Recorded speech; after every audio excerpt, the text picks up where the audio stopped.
Es la mañana en el continente americano. Cuando atardece en Europa y cae la noche en Asia. Así despierta el continente americano y transcurre el día y la noche en el resto del mundo. La mañana.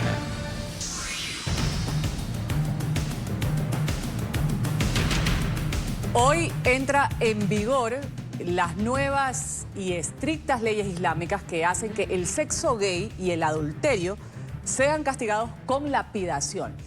Esto sucede en el reino de Brunei. Parece un cuento de hadas. Al sudeste de Asia, cerca de Indonesia, en las etapas 2 y 3 del Código Penal, el sexo entre dos hombres conlleva una pena de lapidación, mientras que el sexo entre dos mujeres se castiga con 100 latigazos.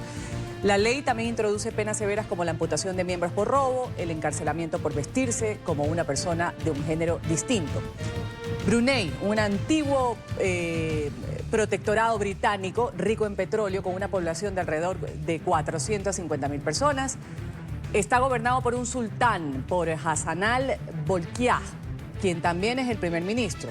Su decisión de implementar estas sanciones tan severas ha ocasionado una serie de protestas como la que vemos en pantalla a nivel internacional. Estamos hablando de gobiernos, de grupos de derechos humanos, Naciones Unidas y también numerosas celebridades. Ha salido George Clooney y Elton John a decir que hay que boicotear los hoteles de este sultán que propone esta situación con las personas homosexuales.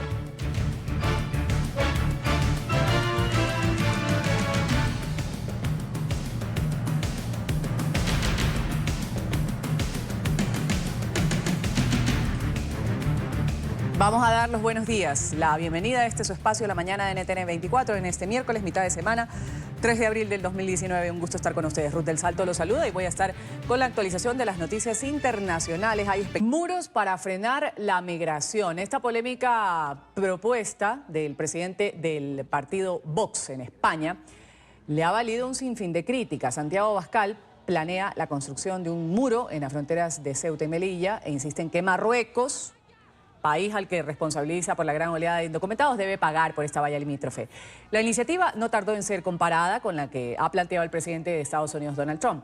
Abascal además asegura que el ejército español tendría que vigilar ambas fronteras hasta que se levante la barrera y recibir las órdenes necesarias para defenderlas, mientras insiste en pedir medidas contra las ONG, lo ha dicho textualmente, que colaboran con estas mafias y se van al litoral africano a recoger mercancía humana. La precampaña electoral española avanza con ofrecimientos de todo tipo por parte de los candidatos.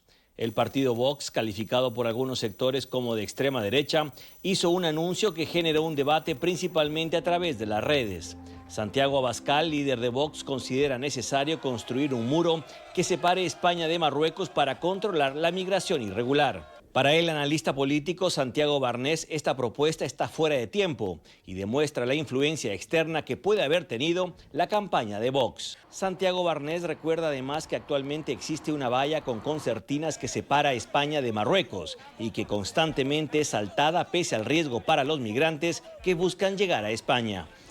Vamos a revisar de dónde parte esta controversial propuesta. Las autoridades españolas han denunciado un incremento por encima del 40% en el número de migrantes subsaharianos en situación irregular que intentan ingresar a territorios de Ceuta y de Melilla, fronterizos con Marruecos. De acuerdo con cifras del Ministerio del Interior, entre enero y marzo del 2018, cerca de 3.000 personas lograron pasar vía marítima, mientras que 1.500 lo hicieron por vía terrestre.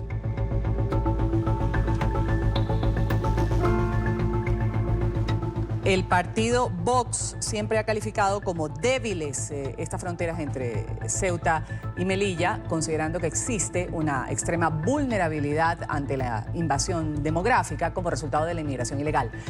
Por esto están insistiendo en la urgencia de sustituir las vallas actuales de alambres de unos 8 kilómetros de largo, 6 de altura, por muros de hormigón, pero además plantean reforzar el número de efectivos de la policía y de la Guardia Civil en la frontera, eliminar las ayudas a indocumentados, modificar también la ley de extranjería para hacer efectiva la expulsión inmediata de quienes hayan entrado de forma ilegal a España.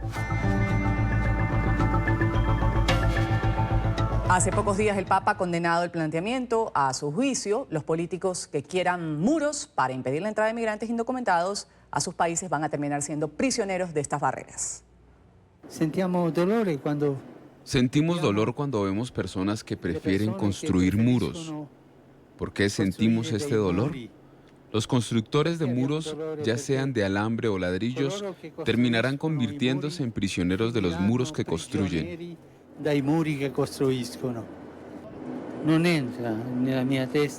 No cabe en mi cabeza ni en mi corazón tanta crueldad. Ver personas que se ahogan en el mar Mediterráneo. Esta no es la manera correcta de resolver la migración. Entiendo que es una papa caliente para los gobiernos, pero deben resolverlo de otra manera, con humanidad. Cuando vi ese alambre de púas con cuchillas en la frontera española de Ceuta y Melilla, apenas podía creerlo. Saludamos a esta hora en España, en Madrid, a Jorge Santiago, analista político, decano de la Facultad de Comunicación de la Universidad Camilo José Cela. Gracias por estar con nosotros, señor Santiago, bienvenido. ¿Qué tal? Muy buenos días. De 8 a 12 kilómetros, más o menos, que hay actualmente de alambres, de cuchillas, mallas, para contener lo que se denomina el sueño europeo de estas personas que vienen de África. Ahora se pretende levantar, o al menos una propuesta en plena campaña, se pretende levantar un muro de hormigón.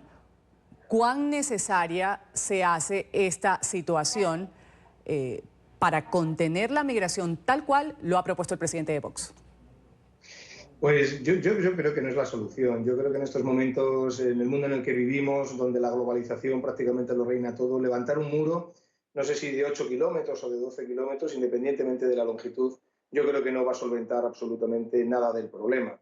Yo creo que el problema es un problema más estructural, es un problema que tiene que ser solventado por los países y sobre todo no cargando de responsabilidad a quienes quieren mejorar su vida. Yo creo que la solución no es levantar muros, sino intentar eliminarlos mediante la diplomacia y el buen hacer de los políticos y de los representantes. Le pregunto yo, ¿el tema migración es importante en esta antesala electoral que van a vivir los españoles? Yo creo que en estos momentos, quizá, fíjese, no es que sea uno de los temas más importantes que los españoles tengan en su agenda, pero siempre el tema de la inmigración es un problema que preocupa muchísimo a la ciudadanía española, sobre todo porque tenemos frontera con varios países y sobre todo con el mundo africano, a través de Ceuta y Melilla, que siempre nos inquieta mucho y sobre todo por esa inmigración no ordenada, que es la que suele generar pues muchas desgracias en el mar Mediterráneo y que España está muy preocupada con ese tema, claro. Se ha pedido, a más de la barrera, una legislación que levante un muro psicológico, si se lo puede calificar de alguna forma, ante los migrantes. Según han dicho varios políticos, jamás podrán regularizar su situación, no van a tener derecho de arraigo, ayuda social ni tarjeta sanitaria. ¿Cuál es la situación? Ajá. No, mire, yo creo que no es la solución. Y además estamos hablando de un país, España, que ha sido un país de migrantes toda la vida. Correcto. Es decir, España tiene que dar las gracias a muchísimos países, a Colombia, por ejemplo, a México, a Venezuela, a Argentina, en donde muchas veces los españoles hemos tenido que salir, ¿no?, por nuestras circunstancias internas. No creo que esa sea la respuesta que el gobierno español, independientemente del gobierno que sea, tenga que dar a esas personas que quieren mejorar su vida, ¿no?, viniendo a nuestro país. Y no solamente a consumir, sino también a aportar y a trabajar, porque no olvidemos que esta gente también viene a ayudarnos, ¿no?, y ayudarse a sí mismo. Yo creo que el tema de la inmigración tiene que ser tratado de otra manera, inevitablemente. ¿Cuál ha sido el efecto, si podemos hablar de algún efecto negativo, de la migración africana para España, si es que existe?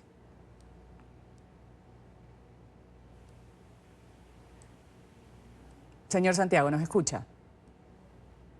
Vamos a tratar de retomar esta comunicación. Estamos dialogando con el analista político sobre esta propuesta de un muro para frenar la migración. Polémica, además, ha sido calificada por algunos políticos de parte del presidente del partido Vox en España, en plena contienda electoral. Le ha valido un sinfín de críticas. Ha sido Santiago Abascal el que planea, al estilo Trump en América, él en Europa, en España, la construcción de un muro en las fronteras de Ceuta de Melilla. Insiste en que Marruecos, que es por donde cruzan los subsaharianos, saltan este enredado de alambre de púas que hay actualmente y pasan al lado español. Entonces dice que Marruecos es quien debe pagar por esta valla que pretende levantar de hormigón. Vamos a continuar con más del programa La Mañana.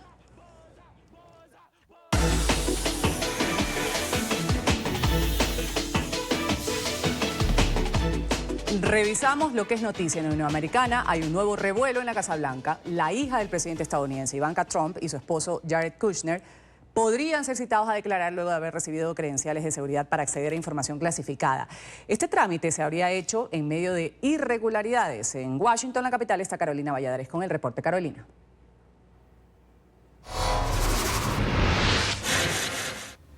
¿Qué tal? Buenos días. Desde Washington, tanto Ivanka Trump, la hija del presidente de los Estados Unidos, como Jared Kushner podrían declarar en el Comité de Supervisión del Senado, puesto que su presidente no lo descartó que en un futuro pudiera ser al menos necesario. Por ahora, quien sí va a declarar ante este comité va a ser Kyle Klein, quien era el jefe del equipo de seguridad de la Casa Blanca cuando se permitió que esas 25 personas de las que hablamos, entre las que se encuentran tanto Kushner como Ivanka, obtuvieran esas credenciales de seguridad, máxime cuando el propio equipo había al menos manifestado objeciones y dudas en contra de dicha obtención de esas credenciales. Es por ello que el Partido Demócrata, en este comité de supervisión, quiere preguntarle a Kyle Klein bajo qué procedimiento decidió que se entregaran esas credenciales.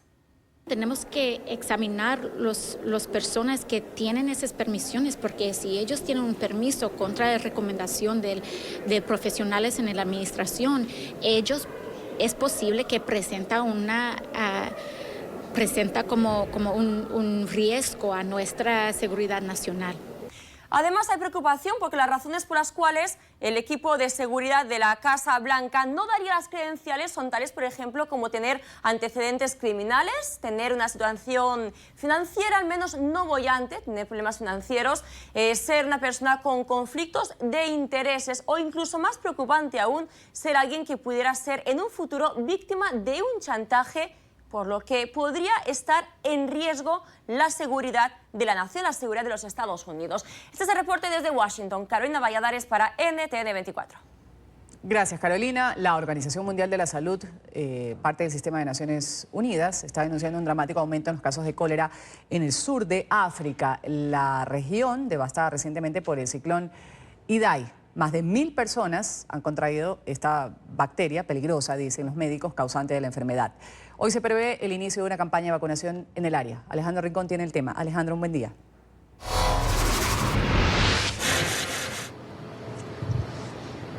Hola, feliz miércoles para todos. Justo cuando los 3 países del sur de África que fueron devastados por el ciclón Idai tratan de poco a poco lograr recuperar la normalidad luego del devastador impacto de ese fenómeno atmosférico severo, surge esta grave crisis de salud pública, un brote de cólera que en los últimos días ha visto un escalamiento no previsto de los casos confirmados de contagio con cólera.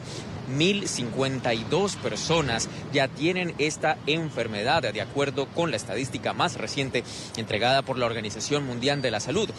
Esta entidad que hace parte del sistema de Naciones Unidas y que lidera ahora una fase de respuesta a este brote de cólera, una grave epidemia que amenaza no solo la labor de las agencias humanitarias que tratan de responder a la emergencia por el ciclón, sino a todo el conjunto de los damnificados, aquellos quienes perdieron todo por cuenta de ese ciclón. De acuerdo con la Organización Mundial de la Salud, estas 1052 personas que han contraído la peligrosa bacteria que causa el cólera están en Mozambique, solo en uno de los 3 países afectados por el ciclón Idai. La enfermedad, de acuerdo con estas autoridades sanitarias, se esparce rápidamente y por eso es que la perspectiva a los próximos días es verdaderamente negativa.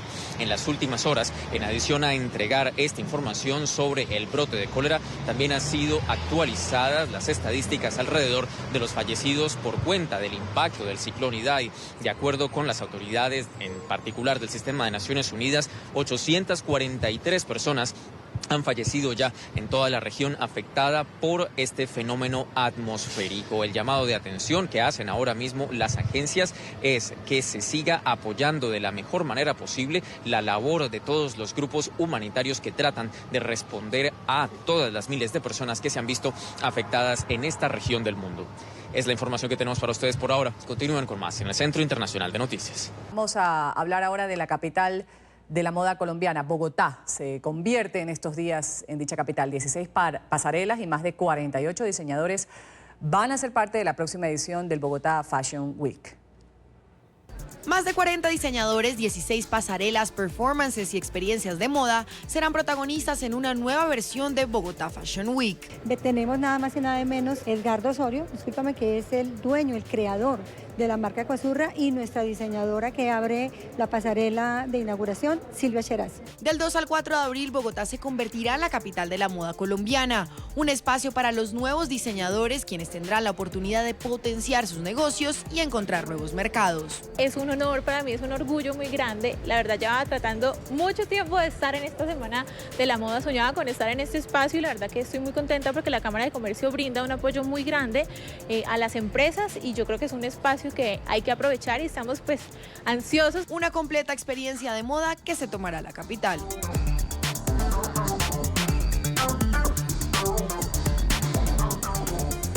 Vamos con más del programa, revisando lo que nos trae la agenda informativa. En México continúa esta alerta por la actividad del volcán Popocatépetl. Expertos del Instituto de Geofísica de la Universidad Autónoma han asegurado que el coloso va a mantener una actividad intensa moderada, como la que presentó la semana pasada. Según los geólogos, las explosiones del volcán no han aumentado, pero sí hay variación en la naturaleza de los mismos, según ellos, como consecuencia de los 2 sismos que sacudieron al país en el año 2017. Los estallidos de este volcán, mientras continúen, se debe mantener la alerta volcánica en amarillo, fase 3, que prepara a las autoridades para una posible evacuación de las poblaciones aledañas. El primer ministro canadiense Justin Trudeau ha anunciado la expulsión del gobernante Partido Liberal de las 2 diputadas y exministras que en las últimas semanas denunciaron un posible caso de interferencia política de presunta corrupción contra una reconocida empresa. El primer ministro dice que está incómodo y esta situación se ha desatado luego de conocerse que una de ellas ha grabado en secreto una conversación con un alto cargo del gobierno.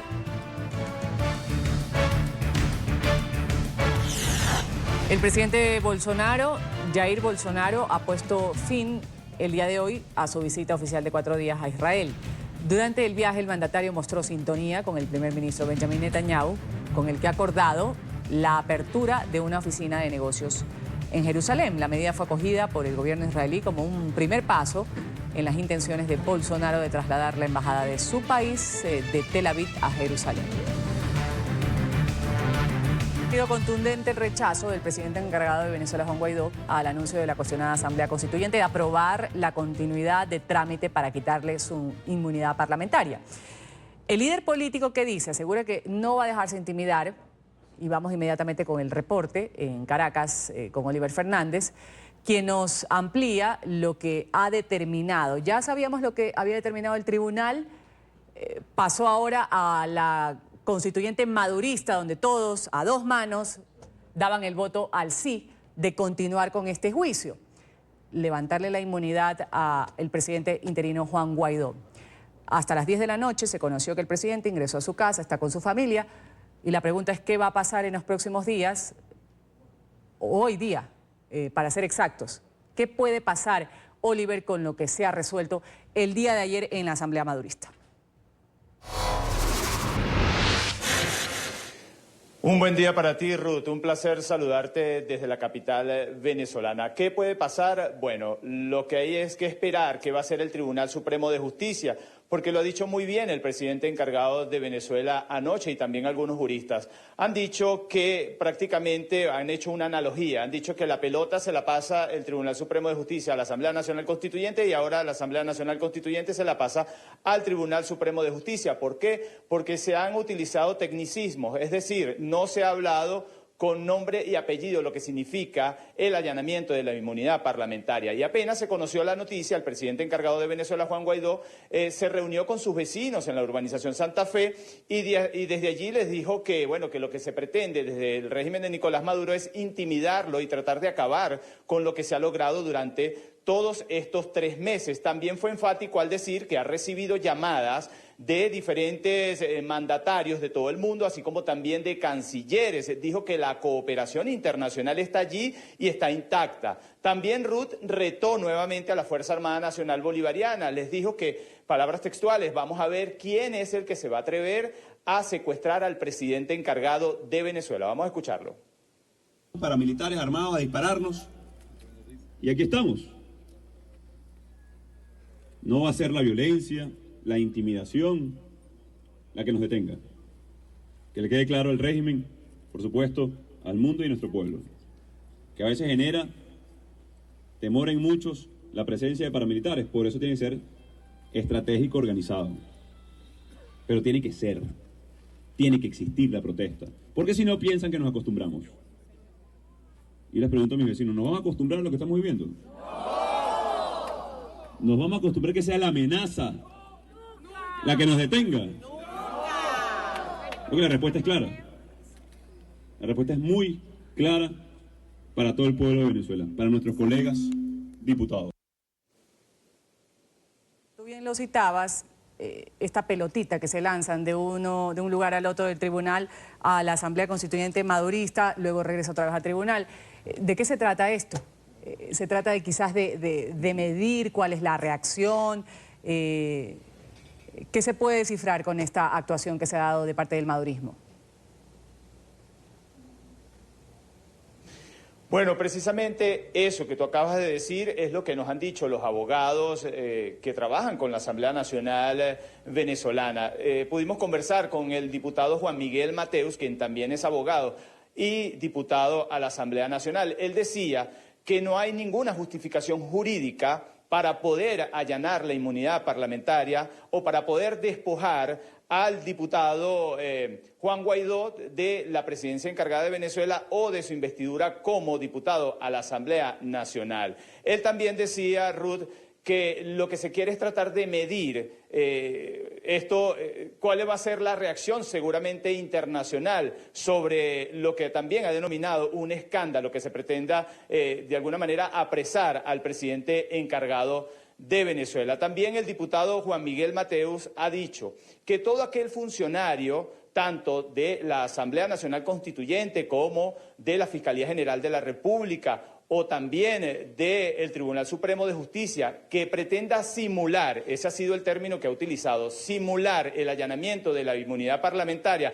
esto va a acarrear, por supuesto, acciones penales en contra de estos funcionarios que pretendan simular esta acción en contra del presidente encargado de Venezuela. Pero vamos a escucharlo.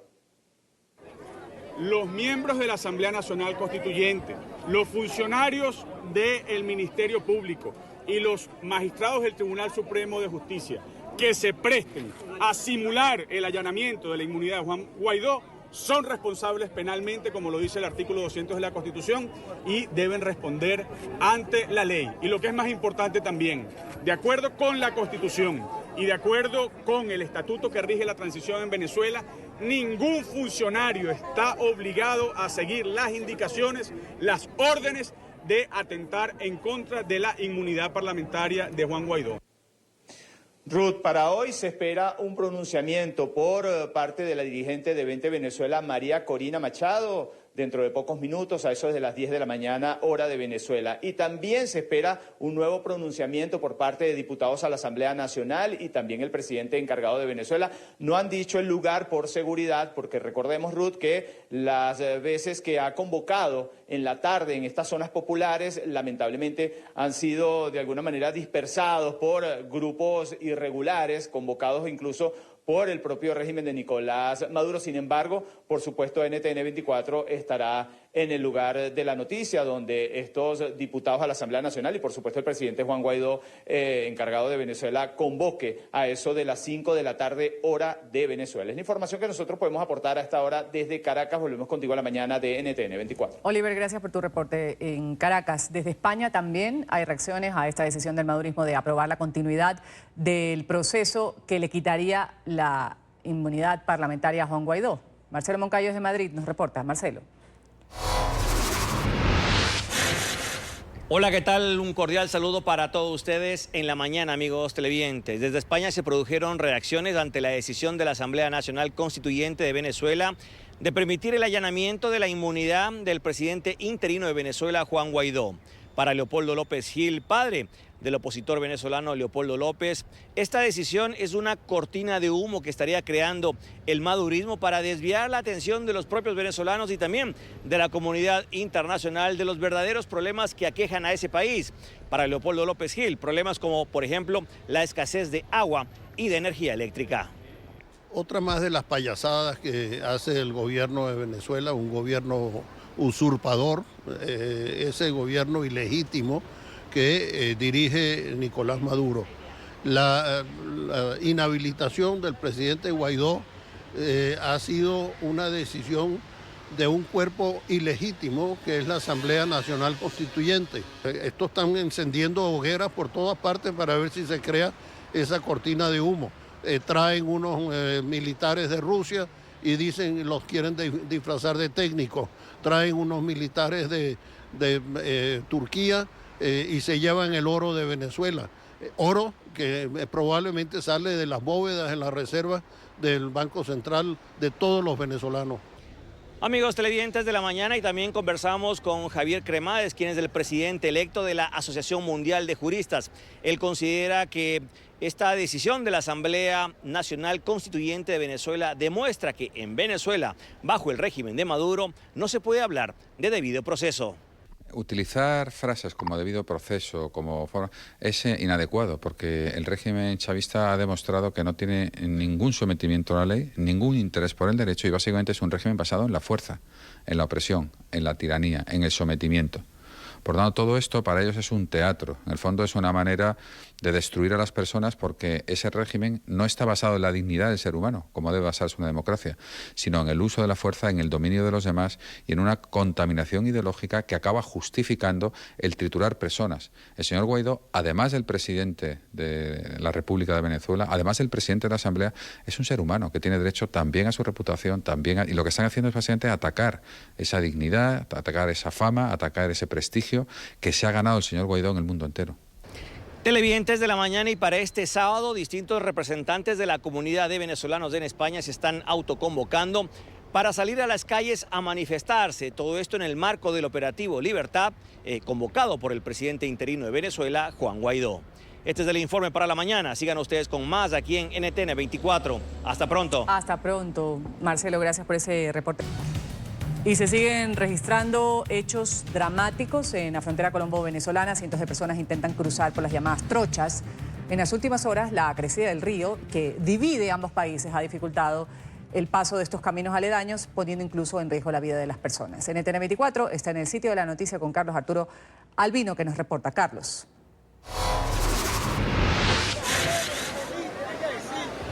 Amigos de NTN 24, buenos días. Nos encontramos justamente en el río Táchira, que divide Colombia con Venezuela. Estamos justamente en la línea limítrofe. Son centenares las personas que a esta hora están cruzando por acá por el río, sin importar que estaba un poco crecido, menos que ayer, pero sigue crecido el río Táchira debido a las recientes lluvias. No lo pueden hacer por el puente internacional Simón Bolívar, porque el régimen chavista ha dispuesto de unos parámetros para poder pasar hacia territorio colombiano o bien hacia territorio venezolano por los puentes fronterizos. Está abierta con restricciones. Por ejemplo, tienen que ser mayores de 60 años, tienen que tener alguna incapacidad médica, venir también a este lado. Mi señora, ¿qué significa? La veo descalza. ¿Qué significa ser esto? Es horrible, de verdad. Bien, son personas que a esta hora están cruzando, incluso han puesto unos puentes improvisados para que las personas puedan llegar hasta territorio colombiano. Gente con sus maletas, con todo lo que puede cargar en mano para poder llegar a Colombia. Vamos a conversar con las personas y le pido a mi camarógrafo Henry Cifuentes que me acompañe. Mi señora, ¿difícil esta situación por acá? Bueno, malo. ¿De qué parte de Venezuela viene usted? De San Cristóbal. ¿Por qué hoy hace esta travesía? La necesidad de buscar comida. Sí. Mira, Henry, por ejemplo, para mostrarle a nuestros amigos televidentes, estamos por acá, le voy a levantar la mano, voy a tratar de cruzar por el puente que está uniendo las dos naciones. Es lo que han hecho las personas para poder llegar hacia territorio colombiano. Ellos cruzan este puente y ya llegan a esta. ¿Muy difícil cruzar por acá? Demasiado. ¿Cómo está eso el lado de Venezuela? Muy feo, feo, feo, feo, chaval. ¿Para dónde vas tú? Voy para Cúcuta. Va para Cúcuta. Ya llegan acá a territorio colombiano, es un poco más segura la situación. Mi señor, esto es todos los días lo que está ocurriendo acá. Eso todos los días, caballero, todos los días, frecuentemente. ¿Qué es lo que ha visto acá presenciado al cruzar la gente por el río? Bueno, más que todo viene la gente a buscar lo que es el alimento, alimentación, medicinas. Eso es lo que viene la mayoría de las personas para acá. Bien, muchísimas gracias. La gente cruza hasta este lado de Colombia no porque vienen de vacaciones, es porque tienen necesidades como medicamentos, alimentos, para llevarlo nuevamente a su país. Hoy, ¿qué haces acá? ¿Cuál es tu nombre y apellido? María Grima. ¿Qué haces acá hoy? Acabo de cruzar Trocha porque necesito comprarles medicamentos a mi abuela que está en cama, medicina, alimentos, ya que de verdad la situación del país se encuentra demasiado fuerte por todo. ¿Qué tiene tu abuela? ¿Qué tiene tu abuela? Ella sufre ella tiene aneurisma y la verdad no tiene nada de medicamento porque si lo hay es demasiado fuerte comprar por la falta, o sea, el sueldo no te alcanza para nada, Ahora, te veo un poco triste, los ojos aguados. ¿Qué pasa? Porque la situación del país está demasiado fuerte y es demasiado arrecho estar así. Nadie hace nada por Venezuela. Lamentablemente el presidente que tenemos no es necesario que esté ahí, pues. Él sabe todo cómo está la situación del país, nada que da su brazo a torcer. ¿Qué le dices a tu abuela si se está viendo en este momento? Que yo lucho todo porque ella esté bien y por mantenerla a mi lado. Porque de verdad está en una condición demasiado fuerte. ¿Cuál es tu nombre y apellido? Marioli Grima. ¿Qué edad tienes tú, Marioli? 18 años. ¿Qué edad tiene tu abuela? 75.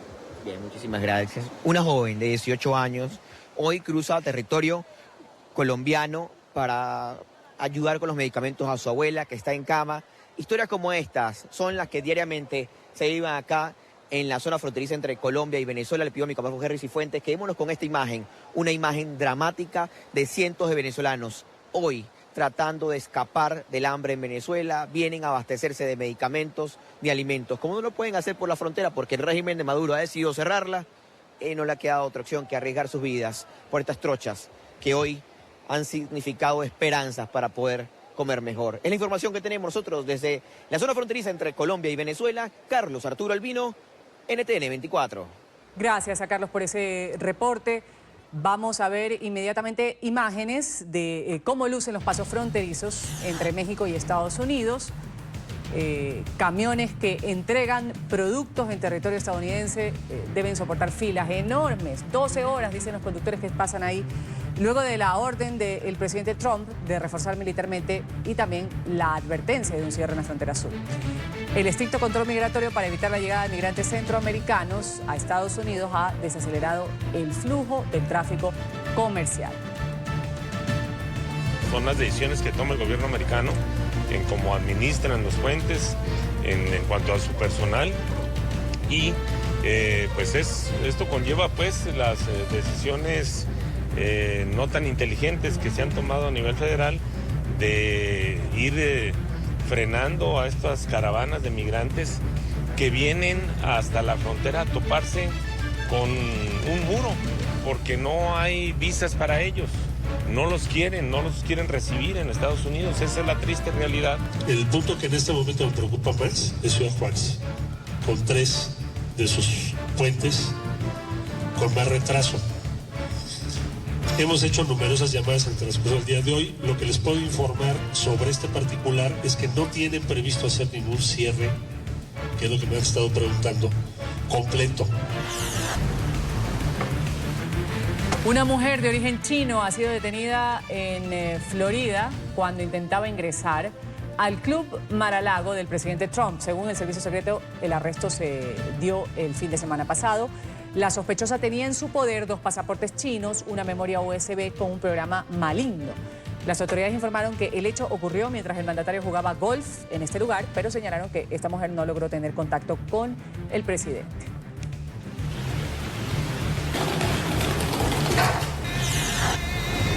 Y Donald Trump ya se ha burlado de su archienemigo, el demócrata Joe Biden, por estas denuncias que han surgido en los últimos días en su contra por tocamientos indebidos de varias mujeres. En una cena de recaudación de fondos para las campañas de los republicanos en la Cámara de Representantes, el mandatario atacó al ex vicepresidente, insinuó, como ha hecho el propio equipo de Biden, que las acusaciones han sido auspiciadas por alguna campaña rival.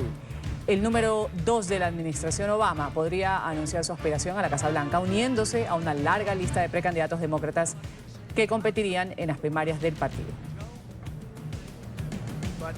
Tenemos que tomar una decisión sobre la pieza para la próxima campaña. Así que ya llevamos aquí 3 o 3 años y medio.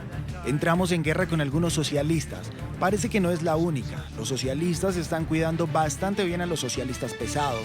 Se acercaron a él, nuestro ex vicepresidente. Lo iba a llamar, no lo conozco bien. Iba a decirle, este es el mundo real, Joe. ¿Lo estás pensando bien, Joe? ¿Te lo estás pasando muy bien? Chicago tiene alcaldesa, la demócrata Lori Lightfoot ha sido elegida este martes con 73.8% de los votos. Se ha convertido en la primera mujer afroamericana y lesbiana en obtener este cargo. La abogada de 56 años aseguró que en su discurso que con su victoria, la tercera ciudad más grande de Estados Unidos inicia un movimiento por el cambio. La nueva alcaldesa va a enfrentar problemas como las altas tasas de criminalidad, brutalidad policial, corrupción, déficit en las finanzas y falta de recursos para la enseñanza pública.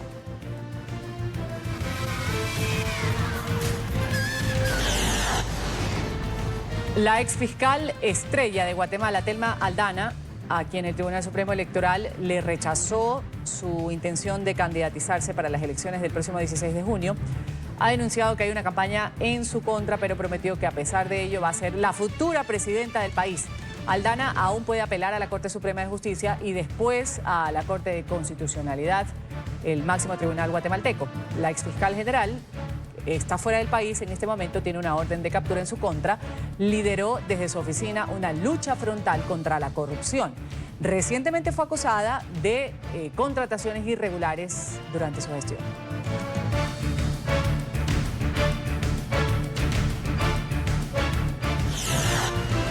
Una negociación estancada. Hoy vence el plazo que se dieron tanto el gobierno como la Alianza Opositora de Nicaragua para superar la crisis sociopolítica que estalló hace un año.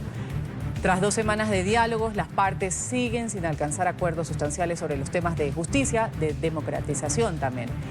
Ayer discutieron las propuestas de garantes internacionales y nacionales sin alcanzar acuerdos. Desarrollaron ideas sobre temas de verdad, de justicia, reparación y no repetición y el fortalecimiento de la democracia. Según los opositores al régimen de Ortega, este se opuso a la participación de la Comisión Interamericana de Derechos Humanos y de la Oficina del Alto Comisionado de Naciones Unidas para los Derechos Humanos.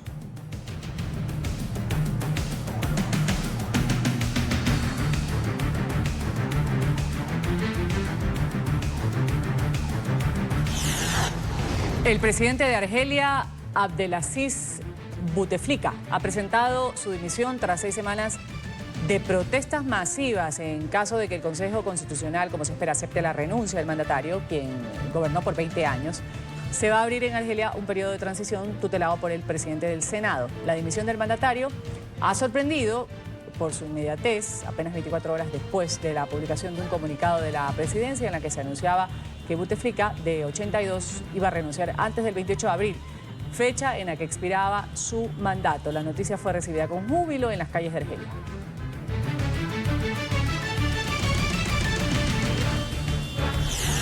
El Papa Francisco aboga por los migrantes. El representante de la Iglesia Católica ha instado a referirse a las personas que dejan sus países de origen como personas migrantes.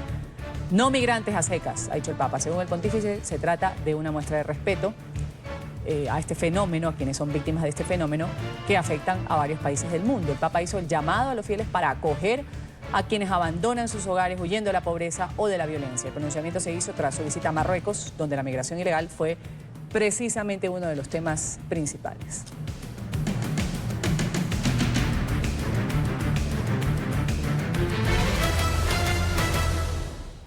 Bogotá ha celebrado un desfile incluyente el pasado fin de semana con el nombre Una Mujer Renacida, víctimas de ataques con ácido, pacientes con cáncer también, han caminado por la pasarela vistiendo trajes hechos por diseñadores los más importantes de Colombia. La actividad tuvo como principal objetivo llamar la atención sobre este tipo de crímenes, ayudar además a las sobrevivientes a reconstruir sus vidas, así como dar una muestra de la fortaleza de las mujeres en medio de cualquier adversidad. Ella es Patricia Espitia, una colombiana sobreviviente de un ataque con ácido y una de las protagonistas del desfile Una Mujer Renacida, celebrado en Bogotá, con el propósito de crear conciencia sobre este tipo de violencia. Hace 11 años le rociaron ácido en su rostro. 40 cirugías después, asegura que logró recuperar su sonrisa y hoy llama a todas aquellas víctimas a levantar su voz en contra de estos actos. Lo asimilé como una prueba y fue cuando entendí que no era un por qué, sino un para qué. Era para poder demostrarme a mí misma que cuando tienes confianza y amor en Dios y crees, te sientes convencida de que la vida es hermosa y maravillosa, contra eso no hay nada. Porque hoy yo creo que mi sonrisa lo demuestra, porque eso fue algo que no me pudieron borrar. Veo mis fotos del antes y las de ahora y te puedo decir que mi sonrisa brilla con más intensidad porque hoy por hoy soy feliz. Como ella, decenas de mujeres cada año resultan afectadas. De acuerdo con cifras del Instituto de Medicina Legal, unas 900 mujeres en la última década fueron atacadas con ácido en Colombia. La mayoría de las víctimas con edades entre 26 y 35 años, y en muchos de los casos el agresor fue una persona conocida. Los organizadores de Una Mujer Renacida esperan que este tipo de eventos contribuyan a cambiar esa realidad. En nuestros estudios aquí en la mañana de NTN 24, Elizabeth Ruales, una de las protagonistas de este magnífico desfile que se realizó en la ciudad de Bogotá, sobreviviente de un ataque con ácido, aquí conversando, tomándonos un café. Bueno, yo no le he traído el café, ya le vamos a mandar a pedir un café. Sobre lo que fue este fin de semana, este evento. ¿Qué significó para usted, Elizabeth, estar sobre una pasarela? Y preguntarle si antes lo había hecho, modelar.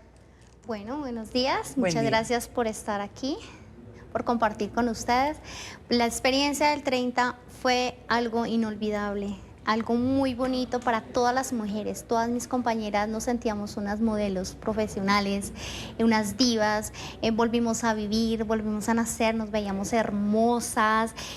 Nos dimos cuenta que no necesitábamos un cuerpo, no necesitábamos que tuviéramos una cicatriz, sino la belleza que íbamos a resaltar, esas mujeres fuertes, esas mujeres empoderadas y echadas para adelante. Y eso dicen que han visto los que estuvieron en el desfile, que pudieron sentir esa belleza y ese ánimo, porque precisamente lo que se trataba de decir ahí es que se renace a partir de experiencias muy negativas con este tipo de eventos que, como usted dice, nos hace sentir como unas personas que no importa si hay una cicatriz. En su caso particular, usted es sobreviviente de un ataque con ácido. ¿Nos puede relatar brevemente qué fue lo que sucedió en su caso? Yo soy sobreviviente de ataques con agentes químicos y también sobreviviente de violencia de género. Mi ataque fue hace 7 años. Yo trabajaba prácticamente en la parte de construcción, era inspectora de seguridad industrial y pues obviamente trataba de guardar la salud y pues la vida de las personas que trabajaban ahí, pero desafortunadamente al señor no le gustó mi llamado de atención y pues obviamente vino y me atacó. Y usted, bueno, a simple vista aquí, por eso le pregunté, ¿y dónde fue el ataque? ¿En qué parte de su cuerpo? Porque no se evidencia. No se evidencia, ¿no? Sí, pues gracias a Dios, porque arriba hay un Dios que fue el que me ayudó con estas manos a ayudar a curarme, porque relativamente estuve sola desde el proceso en mi ataque hasta la fecha. Siempre estuve como sola en cuestión de salud. No, lo que era la aseguradora, lo que era la salud, nunca me prestó, pues como se dice, la atención que debía. Me tocó a mí personalmente hacer casi todo, hacerme las curaciones, porque pues desafortunadamente nunca me hicieron cirugía. Prácticamente la parte izquierda de mi cara pues se me caían los pedazos de piel, había siempre huecos, había llagas. O sea, eso era algo pues bastante para una mujer que lo deteriora completamente e iba a quedar ciega, pero mira, gracias a Dios estoy bien, mi piel está súper bien, mi Diosito me ayudó a sanarme y ahora pues me siento muy contenta. Hablemos de esas afectaciones psicológicas que se dan a partir de un ataque con ácido. Como usted bien lo ha dicho, a partir de su experiencia, lo que tratan es de que una cicatriz pues trate de limitar la vida quizás, porque está en una cuestión física, estética también, que sí, de entrada pues todo el mundo se fija quizás qué habrá pasado, cuál es la situación, pero particularmente en usted, ¿qué tipo de situación vivió, dolorosa además, cuando fue atacada con ácido? Yo digo que un ataque con agente químico, porque esa palabra ácido es como más fuerte, entonces me gusta más llamar el agente químico. Cuando fui atacada, o sea, antes mi vida era diferente a la de ahora, pero cuando fue mi ataque, una mujer cuando es atacada, cualquier tipo de violencia, le cambia su vida un 180 grados en su vida. Afecta la parte psicológica, la parte personal, su presencia, también su afectación familiar, su entorno laboral, el rechazo que uno tiene que vivir porque uno vive con todo eso y pues daña totalmente su vida. Pero pues ahí es donde vamos, donde nosotros nos llegamos como si sea un abismo, pero vamos a volver a surgir, vamos a volver a renacer.